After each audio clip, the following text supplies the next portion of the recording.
on se retrouve pour le dernier épisode de cette série des 25 choses avant mes 25 ans. Franchement, j'ai été trop contente de tenir un petit concept comme ça sur plusieurs dimanches de vidéos. J'espère que ça vous a plu. N'oubliez pas toujours de vous abonner parce que d'autres vidéos arrivent après ça. Ça ne signifie pas que j'arrête YouTube, je tiens à le dire. Mais en tout cas, j'ai adoré faire ce genre de série. Si vous avez d'autres idées aussi, n'hésitez pas à me les faire parvenir.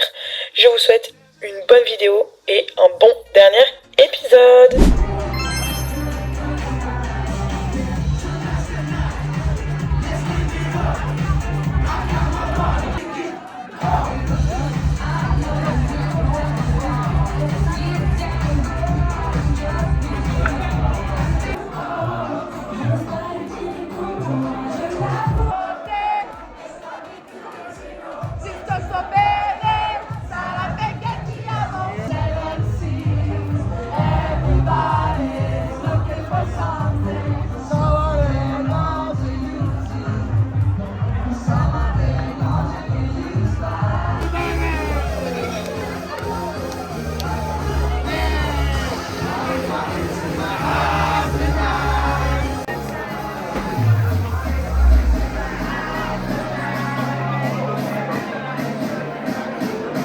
Il y a quelques jours, on est allé à Perpignan avec Rémi. On est revenu dans l'endroit où on a habité pour la première fois, où tous nos premiers moments se sont créés, etc. Mais depuis, nos nuits sont très perturbées, je dirais. D'un côté, c'est cool, mais d'un autre, c'est vraiment chiant. Vous allez comprendre pourquoi je vais vous dire tout ça. Du coup, pour nous, c'était quelque chose qu'on voulait vraiment réaliser. Enfin, moi, c'est quelque chose que je voulais vraiment réaliser avant mes 25 ans. C'était posséder ça. Et aujourd'hui, c'est le cas. Grâce à Rémi qui nous a offert ça surtout. On est trop contents, trop contents depuis. Je pense que la plupart vous l'avez vu dans mes stories, sur TikTok, etc. Nous ne sommes plus deux. Ça y est, c'est terminé. On est 3. Voilà, on est revenu de Perpignan avec un petit chien. C'est une petite girls en plus. Elle s'appelle Baya. Là, aujourd'hui, elle a 2 mois et 2 semaines. Donc, c'est vraiment un petit bébé d'amour. Pour l'instant, elle a pas trop commencé à faire de bêtises et tout. Mais nos nuits sont évidemment très perturbées par ce petit cœur qui nous sollicite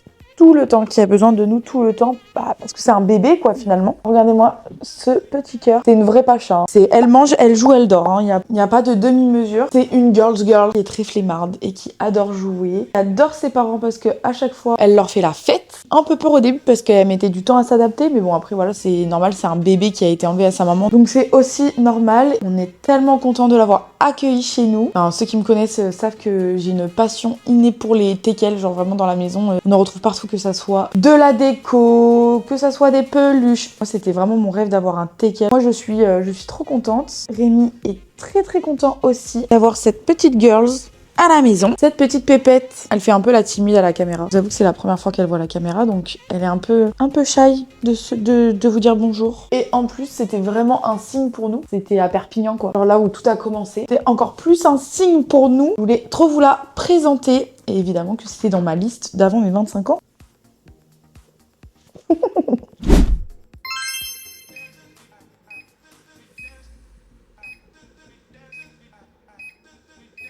Attendez, je vous explique. Est-ce qu'on peut en parler que c'est juste effrayant? Comment ça, c'est devenu une tendance skincare? Je comprends pas en fait. Il faudrait peut-être que je regarde sur le web pour vous en dire un peu plus finalement. C'est pour traiter la peau en profondeur sans contact agressif. Excusez-moi, je l'ai mis 2 secondes, j'ai déjà mal aux yeux. La lumière rouge stimule la production de collagène, aide à réduire les rides et ridules, améliore l'élasticité de la peau. C'est un plutôt anti-âge. Lumière bleue tue les bactéries, responsable de l'acné, aide à calmer les boutons. Donc c'est idéal si tu fais des poussées. Vert et le jaune. Uniformise le teint, aide à réduire les rougeurs ou les taches. Par contre, les autres couleurs, on ne sait pas. Pourquoi les gens l'utilisent? Routine non invincive, pas d'aiguille, pas de produits chimiques. Peut compléter une routine skincare classique. Résultat progressif avec une utilisation régulière 3 à 5 fois par semaine. Les modèles professionnels sont souvent plus puissants que les versions maison. Voilà le topo, j'ai juste l'impression d'aller à une soirée Halloween. Qu'est-ce que je peux vous dire de plus? Je ne sais pas. D'ici 15 minutes, j'espère avoir une peau de bébé. Je suis pas sûre d'infos. En tout cas, c'est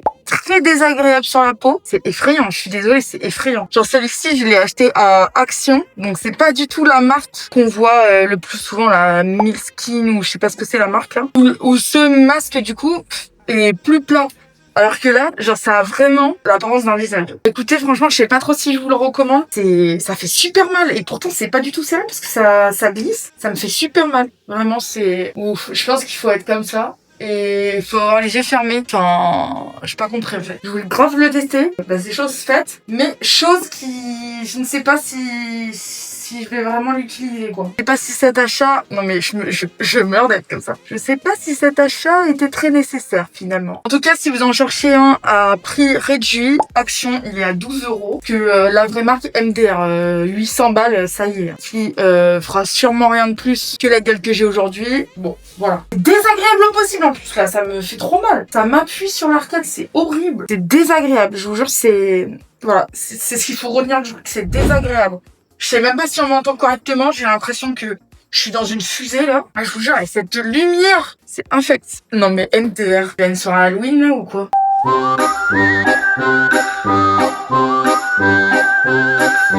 J'ai testé pour vous. Ah là là, ça sort tout droit de Satan, ça, j'ai pas compris là. Ah, c'était horrible. Prendre soin de soi dans la liste de mes 25 choses avant mes 25 ans, c'était clairement primordial. Je ne vais jamais au coiffeur. Je crois que l'année dernière, c'était à la même période. Souvent, j'y vais avant mon anniversaire, histoire d'être fraîche pour mon anniversaire. Je ne vais jamais au coiffeur, donc je pense que ça faisait 1 an que je n'étais pas allée. Donc, ça fait quand même du bien aux cheveux, d'un peu couper les pointes. J'ai refait ma frange. Et regardez, j'étais avec le petit chien qui était très très sage. Et voilà, franchement, j'ai rien fait de fou, vraiment. Mais je trouvais ça trop beau, ça m'a rafraîchi le visage. Trop fraîche, j'adore. Et c'était à Coiffure Conseil à Castres. Est-ce qu'il serait pas temps que je vous parle de mon gros projet de 2026 ? Moi, je pense que si. Dans cette liste des 25 choses avant mes 25 ans, on a déjà retrouvé pas mal de choses. Mais vraiment, la plus importante aujourd'hui, c'est ce que je vais vous parler. Pour ceux qui me connaissent depuis longtemps, ça fait déjà maintenant 3 ans que je fais des vidéos sur YouTube. Je fais un peu des TikTok par-ci par-là, sur Insta et tout. Et depuis cette année, vraiment, je trouve que je me suis encore plus investie dans ce qui est sur TikTok, sur Instagram et encore plus sur YouTube, je trouve aussi. Je trouve que je fais du meilleur contenu. Ah! Excusez-moi, c'est qu'on a un chien qui fait des bêtises. Je trouve que je fais du meilleur contenu. Déjà là-dessus, je suis aussi trop contente parce que c'était vraiment dans mes objectifs de l'année. Et voilà, l'année n'est pas terminée, donc plein d'autres choses arrivent aussi. Il est temps que je vous parle de quelque chose qui est très important pour moi. Beaucoup le savent déjà. Mais du coup, j'ai commencé à lancer Hors-champ de montage vidéo. C'est un grand pas pour moi parce que quand même, j'ai mis beaucoup de temps à passer ce cap. Et en arrivant ici à Castres, j'ai rencontré des gens qui m'ont poussé clairement à faire ça. Où ça m'a fait des déclics et tout ça, de vraiment me lancer. Et au pire, si ça marche pas, c'est pas grave. Si ça marche, tant mieux. Si ça doit prendre le temps que ça prend, tant mieux aussi. C'est quelque chose vraiment que je voulais trop faire avant mes 25 ans. Et c'est chose faite. Ça y est, c'est lancé. Au moment où vous regardez cette vidéo, le site de Hors-champ sort demain. Sur le site, vous allez retrouver tout ce qui est mes services, donc tout ce que je vais proposer. Vous allez retrouver la marque que c'est, un peu de moi, le contact, donc c'est-à-dire le mail et le compte Instagram de Hors-champ. Je vais vous le montrer, c'est vraiment une avant-première pour ceux qui regardent la vidéo, parce que le site n'est pas encore sorti où vous regardez ça, sauf si vous la regardez lundi ou un autre jour dans la semaine, mais pour ceux qui la regardent aujourd'hui, dimanche, c'est une grande première, vous êtes vraiment des privilégiés pour voir le site. D'ailleurs, pour ceux qui veulent faire des sites internet, je vous conseille de le faire avec Canva.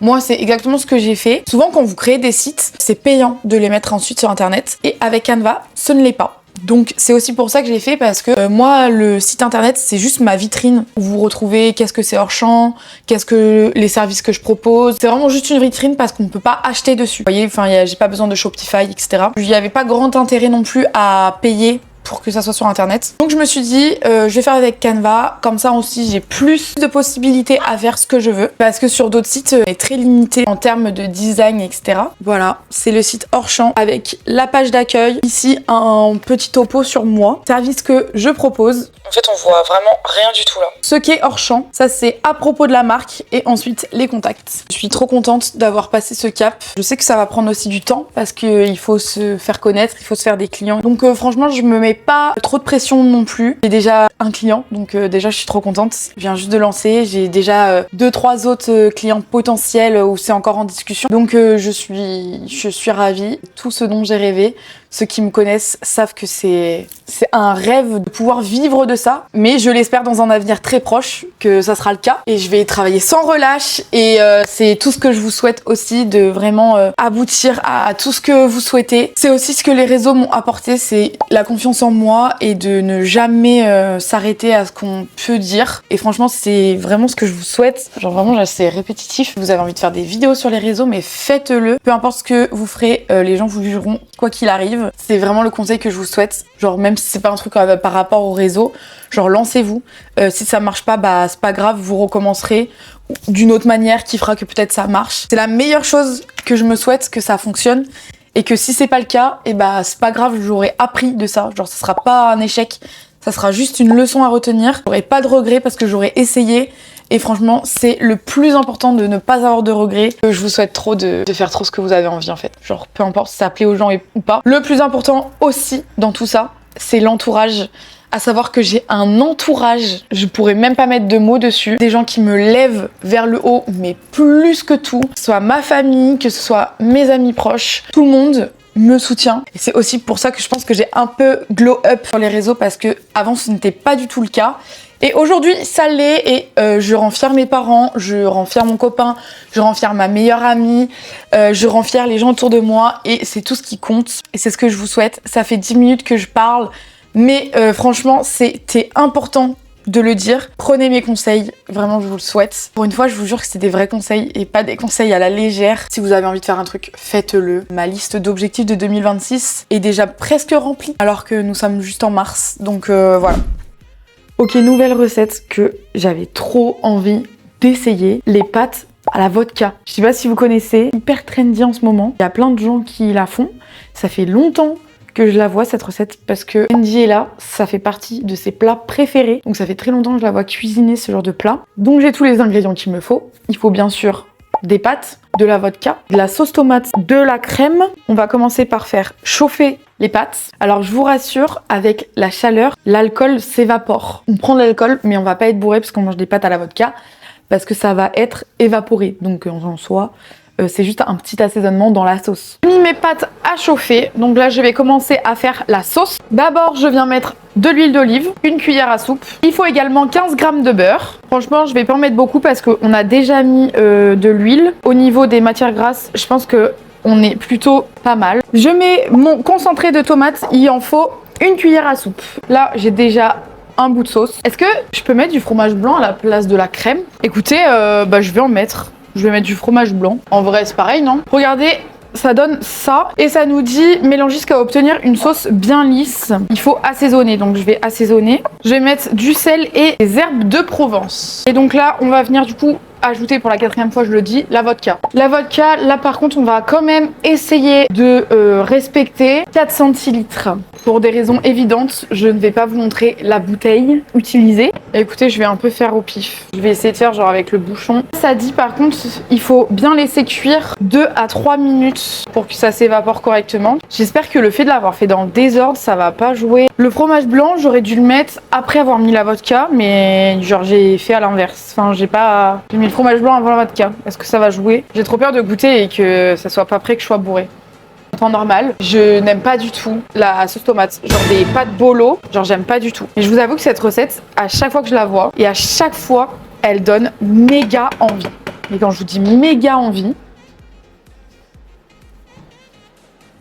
c'est que vraiment genre. Donc j'espère que c'est pas un flop. Je vais mélanger les pâtes dedans et on va ajouter également du gruyère. Ça disait parmesan, mais je vous avoue, le parmesan, pas trop ma cam, j'en ai pas déjà de 1. Et quand j'en ai, c'est très rare, je vous avoue, c'est pas ma cam du tout le parmesan. Plus de pâtes que de sauce. Donc déjà, c'est chiant, parce que déjà, je pense que j'ai pas respecté la dose de pâtes correspondante à la dose pour la sauce. J'arrive jamais à doser les pâtes, j'ai toujours l'impression qu'il y en a pas assez. Mais je crois qu'à chaque fois, il y en a assez en fait. Écoutez, ça a l'air succulent, hein. Là, je suis choquée, hein. Je pense qu'on va pouvoir se régaler. Allez, je vous fais une petite dégustation. Déjà, non mais regardez-moi ce plat.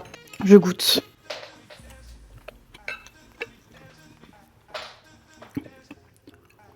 C'est trop bon. Franchement, je sais pas pourquoi on met la vodka dedans parce que j'ai l'impression que, genre, y a rien quoi. Bah, qu'il y en a pas du tout. Enfin, ça se sent pas en tout cas. Après, heureusement que ça se sent pas parce que 2 bouchées de pâtes, là j'aurais été cuite. Mais du coup, quel est l'intérêt d'en mettre? C'est vrai que j'ai pas fait de recherche là-dessus. Mais en tout cas, c'est une recette que je vous conseille, c'est délicieux. Je vous avoue que c'est pas un truc pour mes 25 ans spécialement, mais j'avais envie de le mettre dedans pour vous dire que maintenant on a instauré la balade du matin le samedi. Et encore plus depuis qu'on a Baya, franchement. Et du coup, on se promène, on va chercher le petit déj, et ensuite on retourne à la maison. Franchement, c'est trop bien. J'adore cette nouvelle habitude qu'on a mis dans notre routine du samedi matin. Bon là, il faisait pas très beau, donc moins fun, mais c'était une petite balade très sympa.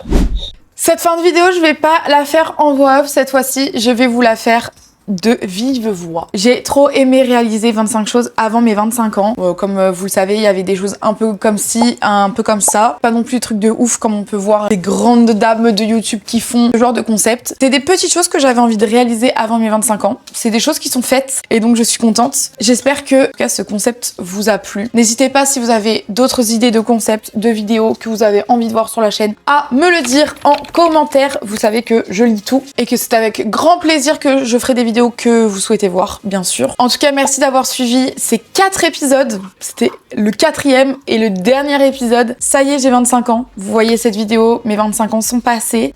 J'ai passé le quart de siècle. Est-ce un bon point? On ne sait pas. Qu'est-ce que ça me fait? Je ne sais pas, rien n'a changé finalement. À part que quand je fais la fête jusqu'à 7h du matin, je mets une semaine pour m'en remettre. Continuez de suivre.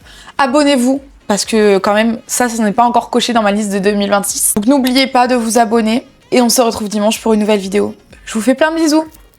Ciao!